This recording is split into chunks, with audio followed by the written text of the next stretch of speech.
मुंबईतील पावसाळा जितका आल्हाददायक वाटतो तितकाच तो प्रशासकीय ढिसाळपणामुळे आणि यंत्रणेच्या उदासीनतेमुळे सर्वसामान्य निष्पाप नागरिकांसाठी दरवर्षी जीवघेणा ठरतोय. याचीच प्रचिती देणारी एक अत्यंत धक्कादायक, थरारक आणि मन सुन्न करणारी घटना नुकतीच समोर आली. मुंबईच्या साकीनाका परिसरातील खैरानी रोडवर मुसळधार पावसामुळे रस्ते पूर्णपणे जलमय झाले असताना हातावर पोट असणारे असलम इसाक शेख, वय अंदाजे 45 ते 60 वर्षांच्या दरम्यान, हे कोसळणाऱ्या पावसात सुरक्षितपणे आपले घर गाठण्यासाठी निघाले होते. खैरानी रोडवरील सन्मान हॉटेल आणि एस जे स्टुडिओच्या अगदी जवळून जात असताना तेथील एका मुख्य रस्त्यावरील मॅनहोलच्या देखभालीचं आणि दुरुस्तीचं काम मुंबई महानगरपालिकेच्या एका खासगी कंत्राटदाराकडून सुरू होतं.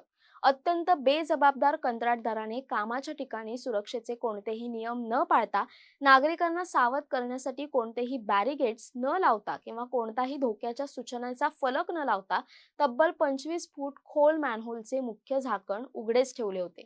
असलम शेख हे मोबाईल फोनवर बोलत रस्त्यावरून पायी चालले असल्याने, तसेच रस्त्यावर साचलेलं पाणी आणि फोनवरील संभाषण यामुळे त्यांचा समोर असलेल्या या मृत्यूच्या उघड्या विळख्याचा अजिबात अंदाज आला नाही. त्यांनी पाऊल पुढे टाकताच ते थेट त्या खोल, अंधाऱ्या आणि महाभयंकर मॅनहोलमध्ये कोसळले. मुसळधार पावसामुळे भुयारी गटारातील पाण्याचा प्रवाह इतका तीव्र आणि वेगवान होता की मॅनहोलमध्ये पडता शेख हे त्या पाण्याच्या प्रचंड वेगासोबत थेट 15 ते 20 फूट अंतरावर पुढे वाहून गेले आणि दुसऱ्या मॅनहोलच्या खाली असणाऱ्या भुयारी मार्गाच्या जाळ्यात अडकले. कंत्राटदाराच्या याच जीवघेण्या आणि अक्षम्य निष्काळजीपणामुळे एका निष्पाप नागरिकाचा जीव थेट धोक्यात आला.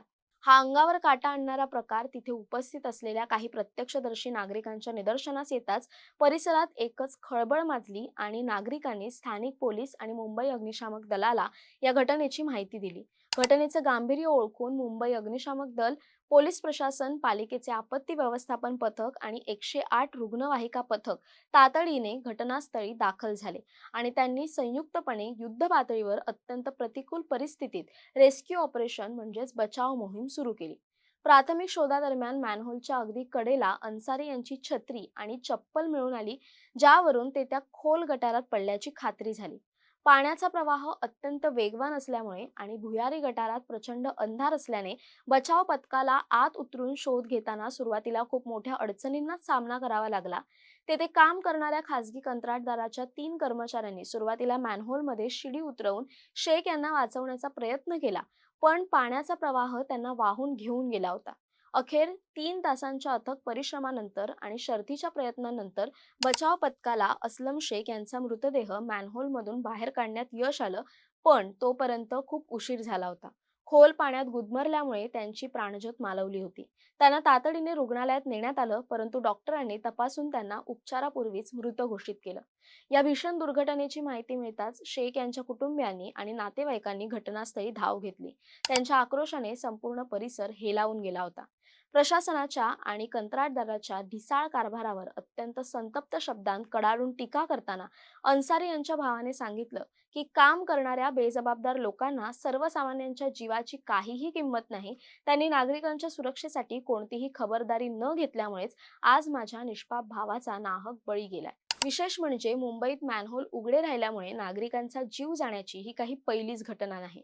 परंतु सर्वात संतापजनक बाब म्हणजे काही दिवसांपूर्वीच मुंबईच्या पावसाची परिस्थिती आणि गांधी मार्केट परिसरातील जलमय भागांची पाहणी करण्यासाठी भाजप नेत्या आणि मुंबईच्या महापौर रितू तावडे या संपूर्ण प्रशासकीय ताफ्यासह दौऱ्यावर असताना त्यांच्याच डोळ्यांदेखत महानगरपालिकेचा एक कर्मचारी रस्त्यावर साचलेल्या पाण्यात न दिसणाऱ्या अशाच एका उघड्या मॅनहोलमध्ये अचानक पडला होता. सुदैवाने तेथे उपस्थित असलेले पोलीस कर्मचारी आणि इतर पालिका कर्मचाऱ्यांनी तत्परता दाखवून त्याला काही सेकंदातच सुखरूप बाहेर काढलं, ज्यामुळे त्याचा जीव वाचला आणि ही संपूर्ण घटना कॅमेऱ्यातही कैद झाली होती. मात्र महापौरांच्या उपस्थितीत घडलेल्या या पहिल्या घटनेतून पालिका प्रशासनाने आणि संबंधित कंत्राटदारांनी कोणताही धडा घेतला नाही, हेच साकीनाक्याच्या या दुसऱ्या घटनेवरून स्पष्ट झालंय. यावरून मुंबईकरांमधून प्रशासनाविरोधात तीव्र संतापाची लाट उसळली.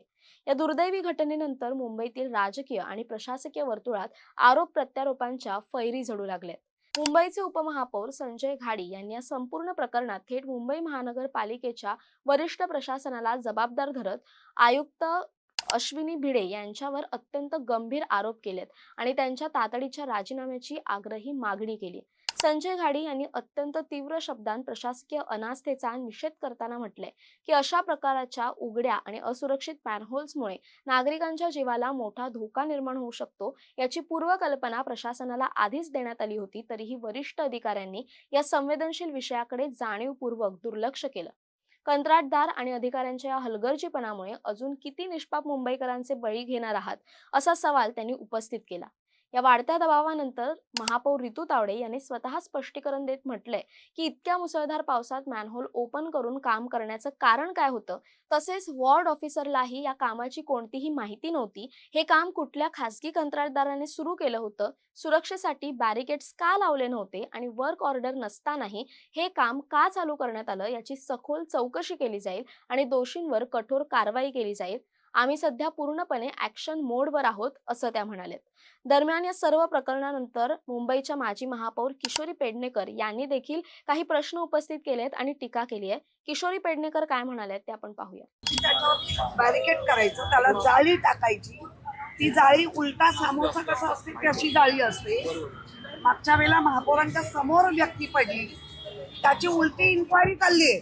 तो पडलाच कसा, अरे पडला कसा म्हणण्यापेक्षा तो पडला हे दुर्दैवी नाही का? आणि ज्या पद्धतीने ह्या सगळ्या सिस्टमला गेल्या 4 वर्षात कुठलाच नगरसेवक नसल्यामुळे प्रशासन अंकुश निघून गेलाय का? आणि आजही त्यांना अंकुश ठेवता येत नाही, कारण पावसाळ्यापूर्वीची महानगरपालिकेमध्ये चर्चा होते आणि त्या चर्चेमध्ये सगळ्या नगरसेवकांच्या कुठला रिस्की आहे, हाय रिक्स आहे, जाळ्या नाही बा, हे आम्ही फिरून करत असतो. कोणत्याच नगरसेवकाला या माहिती मांडण्याची महापौरांनी संधीच नाही दिली. सर, उपमहापौर म्हणतायत की याला जबाबदार जे आहे अश्विनी भिडे मॅडम आहेत, आयुक्त आहेत, आणि आम्ही त्यांना शिवसेना स्टाईलने आंदोलन करू. उपमहापौर काय म्हणतात त्याच्या बाजूला बसता ना, अगदी चिपकून. मग सांगता येत नाही का ही मीटिंग पावसाळ्यापूर्वीची लावली पाहिजे, ही लागली नाहीये. ह्याच्या आता बघा आम्हाला कळताक्षणी प्रथमदर्शी आम्ही लगेच निघून आलोय, कारण इथे मुंबईकरांना वाऱ्यावर सोडण्याचं नाही पाहिजे. आता मुंबईकर महापौर आल्या का तुमच्या? महापौर हिंदी में बता वो कह रहे हैं कि 2 साल पहले महापौर दाखल नाही झाला, ह्याचं माझ्याशी काय देणं घेणं नाही. मुंबईत दरवर्षी पावसाळ्यात किंवा साफसफाई करताना उघड्या मॅनहोलमध्ये पडून निष्पाप नागरिकांचा किंवा सफाई कामगारांचा मृत्यू होण्याचं सत्र वर्षानुवर्ष अविरत सुरू आहे. वेगवेगळ्या सरकारी आणि सामाजिक अहवालानुसार गेल्या 5 वर्षांत मुंबईत बेकायदेशीरपणे किंवा पुरेशा सुरक्षेविना मॅनहोल आणि गटारे साफ करताना सुमारे 20 पेक्षा जास्त सफाई कामगारांचा विषारू वायूमुळे किंवा गुदमरून अत्यंत दुर्दैवी मृत्यू झालाय.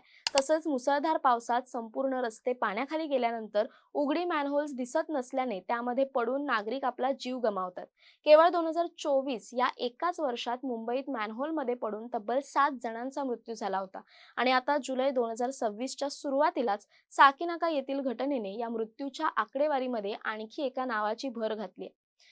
आपण जर पार्श्वभूमी पाहिली तर 29 ऑगस्ट 2017ला मुंबईत झालेल्या अशाच एका प्रलयकारी पावसात प्रभादेवी येथे उघड्या मॅनहोलमध्ये पडून बॉम्बे रुग्णालयातील नामांकित डॉक्टर दीपक अमरापूरकर यांचा दुर्दैवी मृत्यू झाला होता, ज्या घटनेने संपूर्ण मुंबई हादरली होती. त्यानंतर मुंबई उच्च न्यायालयाने मुंबई महानगरपालिकेचे तीव्र शब्दांत कान उपटले होते आणि ठोस पावलं उचलण्याचे आदेश देखील दिले होते.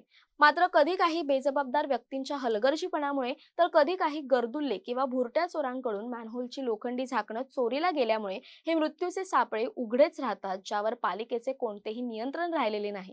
या वाढत्या अपघातांची दखल घेत मुंबई उच्च न्यायालयाच्या आदेशानुसार राज्य सरकारने आता एक मोठा निर्णय घेतला.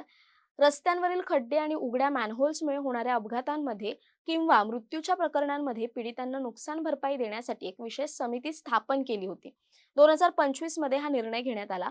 सार्वजनिक बांधकाम विभागाच्या अतिरिक्त मुख्य सचिव मनीषा म्हैसकर यांच्या अध्यक्षतेखाली ही समिती काम करत होती. उघड्या मॅनहोल किंवा खड्ड्यांमुळे मृत्यू झाल्यास मृतांच्या नातेवाईकांना 6 लाख रुपयांची आर्थिक मदत आणि जखमींना जखमेच्या तीव्रतेनुसार 50,000 ते 2.5 लाख रुपयांपर्यंतची भरपाई देण्याचा निर्णय घेण्यात आला होता.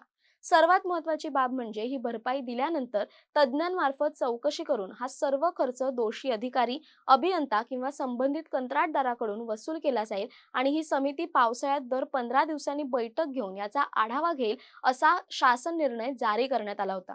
मात्र प्रशासकीय यंत्रणांनी आणि कंत्राटदारांनी आधीच खबरदारी घेऊन मॅनहोल सुरक्षित ठेवले तर नुकसान भरपाई देण्याची किंवा कोणाचा नाहक जीव जाण्याची वेळच येणार नाही, हाच सूर आता मुंबईकरांमधून उमटतोय.